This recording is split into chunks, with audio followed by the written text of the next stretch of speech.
Welcome, explorer. Your adventures have led you to a temple of ice, shrouded in mystery. As you enter, you can feel a power coming from within the winding pathways. You also feel the presence of something dangerous? A warning, perhaps. Will you be able to harness the power of the idols inside, gaining more glory than your companions before the temple collapses? This is how to play Ice and Idols. Before your first game, you'll need to assemble the pathway tiles.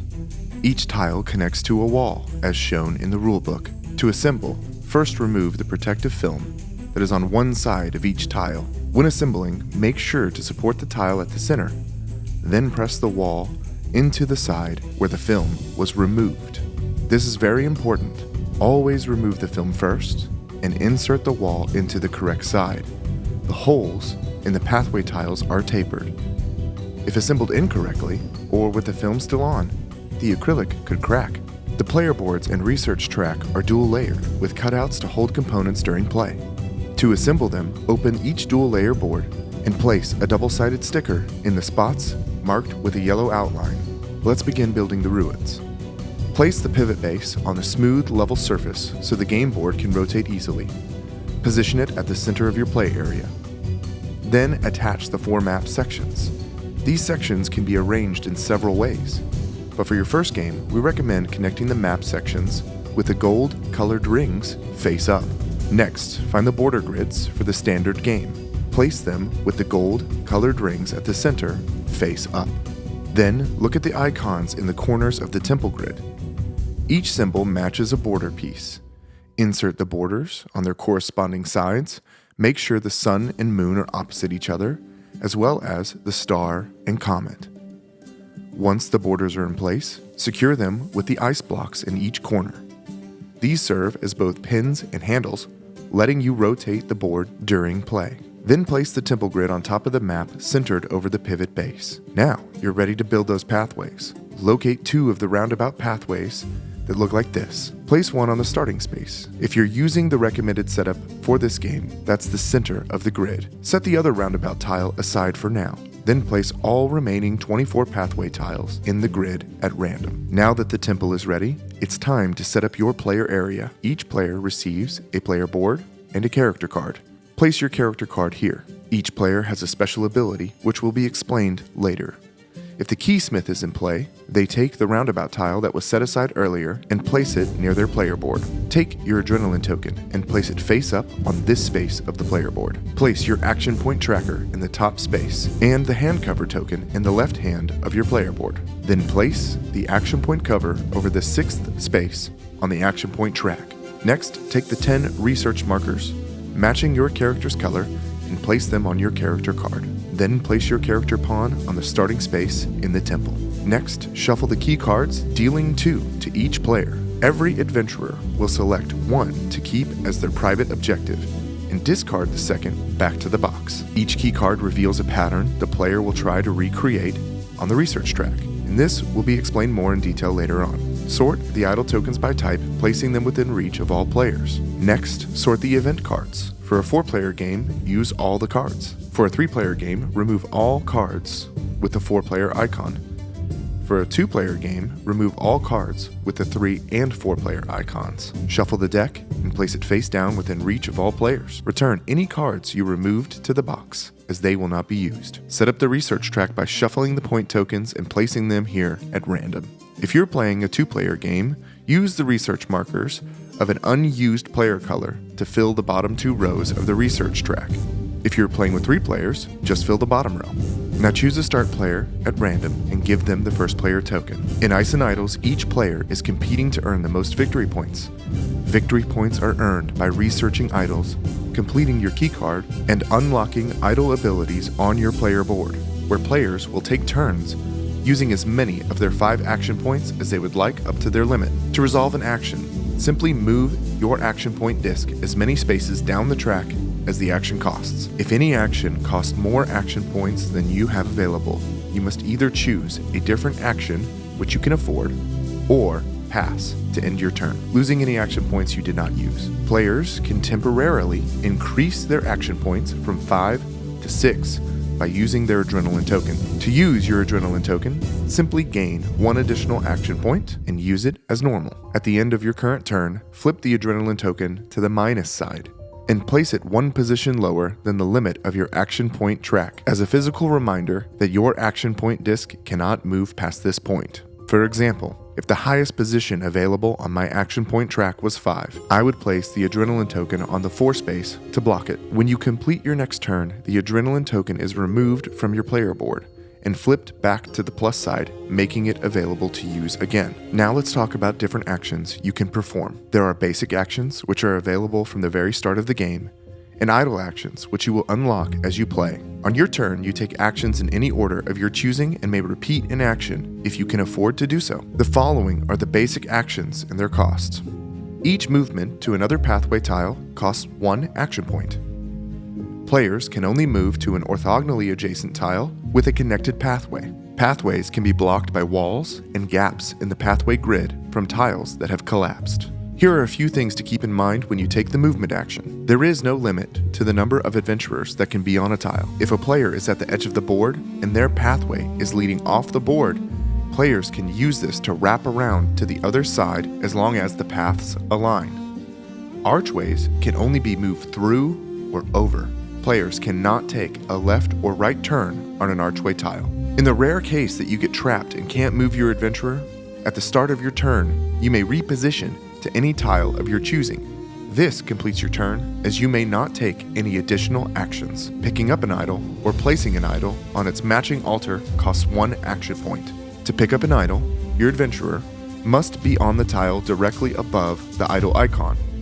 Simply take the matching idol from the general supply and place it in an open hand on your player board. At the beginning of the game, each player only has 1 open hand and may only carry 1 idol at a time. If you wish to pick up an idol but do not have an open hand to carry it, you may choose to drop the idol in your hand, returning it to the general supply to pick up a new one. To place an idol, your adventurer must be on the tile directly above an altar icon which matches an idol in your hand. When placing an idol, you have a choice to make. You may either gain the idol's power, or you can research the idol. If you choose to gain an idol's power, spend 1 action point to move it from your hand into the matching slot on your player board. Some idols unlock free ongoing benefits, while others cost action points to activate. When you place an idol into the altar, you'll cover this symbol and immediately trigger an event. We'll explain this more in detail shortly. Let's talk about each of the idol powers. The Sapphire Idol unlocks an extra space on the action point track, increasing the number of action points available on your turn from 5 to 6 for the rest of the game.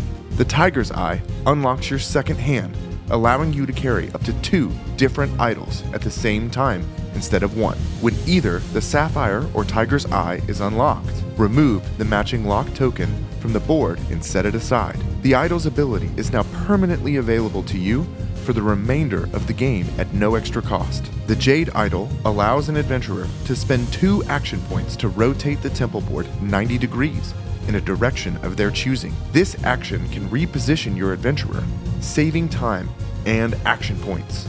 The Ruby Idol lets an adventurer spend 1 action point to rotate a pathway tile 90 degrees in the direction of their choosing. You can either choose to rotate an unoccupied pathway tile or the tile your adventurer is on. This action helps players line up pathways that were previously blocked. The Gold Idol allows players to spend 2 action points to slide a tile to an orthogonally adjacent space that is empty. Once again, you may choose to slide an unoccupied tile, or one that only your adventurer is on, but not one containing another player. And as a reminder, the cost for basic actions is indicated by the number of dots shown here on the temple board, and the cost for the idol actions is indicated by the number of dots beneath the idol's power on your player board. Instead of unlocking an idol's power on your player board, you may instead choose to research it. To research an idol, spend 1 action point and return the idol from your hand to the general supply. Then place one of your research markers on the lowest space of the research track, matching the idol you returned. Once a space has been filled, one of 3 things may happen. If the space shows this symbol, you will immediately trigger an event. We will cover each of the events in detail shortly. If the space shows this symbol, you may choose to immediately shift all of the victory point tokens at the bottom of the research track by one space either to the left or right, skipping all columns that have been locked, as indicated by the victory point token at the top of the column. Like the temple grid, the research track wraps around, so if a victory point token should move left or right off the board, it is placed on the opposite side. If the space shows one of these symbols, the player whose research marker occupies this space will earn either 1, 2, or 3 victory points at the end of the game. When researching idols, timing matters. Choosing when to research an idol is important. Each player's keycard shows a pattern that the player is trying to match using their research markers. At the end of the game, you will earn the victory points listed on your keycard if you successfully match the pattern.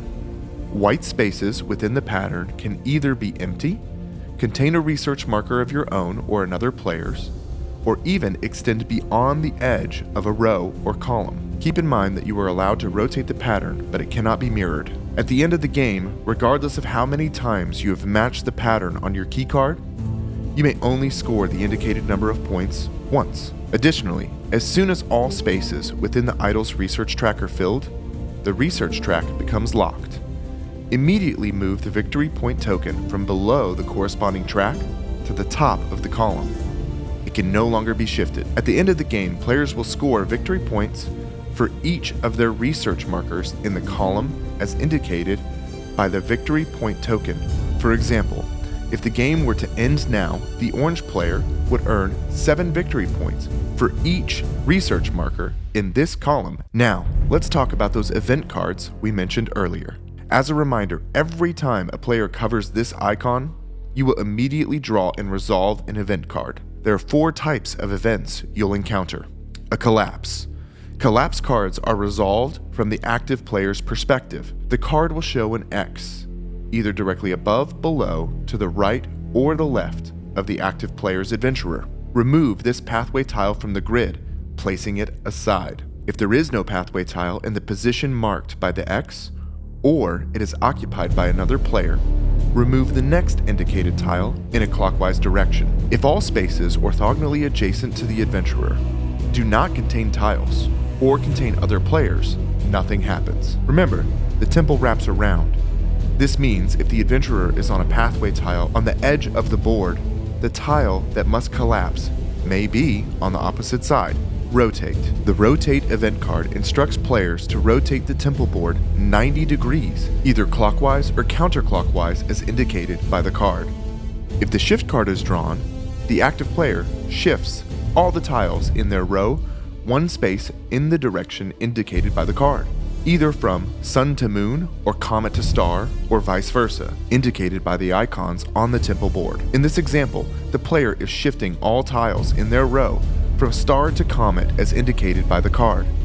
If there are any empty spaces in the row or column that is shifting, the empty spaces will shift as well.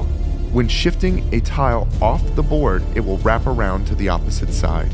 All adventurers stay on their pathway tiles if they are shifted. Chill is, well, chill. You can take a breather because nothing happens. Well, you didn't think you'd be going into the temple unprepared now, did you? Each adventurer has a special ability that is unique to them. Now that you understand how the game is played, let's dive into each adventurer's special ability. The Curator may spend 4 action points to jump over a pathway tile or empty space, as long as the pathway on the tile they start their jump from aligns with the path they land on. The Sculptor may spend 3 action points to shift all pathway tiles and empty spaces in their row or column containing their adventurer 1 space in the direction of their choice, following the usual rules. The Keysmith starts the game with an extra roundabout tile that was set aside during setup. As the game proceeds, all pathway tiles that collapse should be placed in the Keysmith's play area. On their turn, the Keysmith can spend 3 action points to place a pathway tile in their play area onto the board. They have a choice and can either swap the tile from their play area with one that is orthogonally adjacent to their adventurer, or place the tile in an empty space that is orthogonally adjacent to their adventurer. In either case, the keysmith can choose which way to orient their newly placed tile. The architect can spend 3 action points to swap the pathway tile they are on with an orthogonally adjacent pathway tile, or empty space. In either case, the architect can choose which way to orient the tiles. If an opponent's adventurer was on a tile that was swapped by either the keysmith or the architect, that player can choose which pathway their adventurer will occupy on the new tile. Play continues until either 4 research tracks have been locked, meaning that all spaces within their columns have been filled with research markers, or a player has placed their 10th and final research marker on the research track. At this point, the end of the game has been triggered. Play continues until the end of the current round, meaning all players have had an equal number of turns. Then you score the game. Which adventurer will take home the win? Players score points for each of their research markers on the research track according to the victory point token in that column, regardless of whether the victory point token has been locked or not. Points are still scored. Score bonus victory points for each research marker placed in a space with a +1, +2, or +3 victory point icon. Score 8 points if you unlock the abilities of all 5 idols on your player board. Then finally score the number of points indicated by your keycard if you successfully match the pattern using your research markers. The player with the most points is declared the winner. If there's a tie, use the following tiebreakers in order until the tie is broken, starting with the player who gained the most idol powers. Then, the player who completed the keycard with the highest victory point value. Next, the player with the most research markers placed in the research track, and if there's still a tie, the player who played last in turn order is now the winner. If you're short on time, check out the quick play mode at the back of the rulebook for changes to setup and gameplay. That's how you play Ice and Idols. You are now ready to embark on your expedition. Remember to have fun and watch out for those collapsing pathways. For help on how to pack the game, don't forget to take a look at the image on the outside of the bottom of the box, or leave it out on your table so you can play it again.